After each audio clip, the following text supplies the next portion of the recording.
નમસ્કાર મિત્રો, કેદારનાથથી સૌથી મોટા સમાચાર સામે આવી રહ્યા છે। કેદારનાથમાં ખૂબ જ દુઃખદાયક ઘટના બની છે। હેલિકોપ્ટર ક્રેશ થયું છે તેને લઈ અને મહત્વના સૌથી મોટા સમાચાર સામે આવી રહ્યા છે।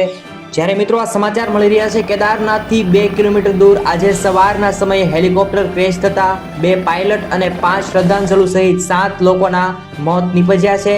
જે શ્રદ્ધાંજલુઓના મોત નીપજ્યા છે, કેદારનાથમાં જે ઘટના બની છે તેમાં ભાવનગર જિલ્લાની 3 યુવતીઓ સામેલ હતી, જેમાં તેના નામ સામે આવ્યા છે ઉર્વી જયેશભાઈ બારડ અને કૃતિ કમલેશભાઈ બારડ। બંને પિતરાઈ બહેનો હોવાનું જાણવા મળી રહ્યું છે અને બંને ભાવનગરના દેસાઈનગરના છે। અને હાલમાં કેદારનાથથી મિત્રો ખૂબ જ દુઃખદાયક સમાચાર સામે આવી રહ્યા છે।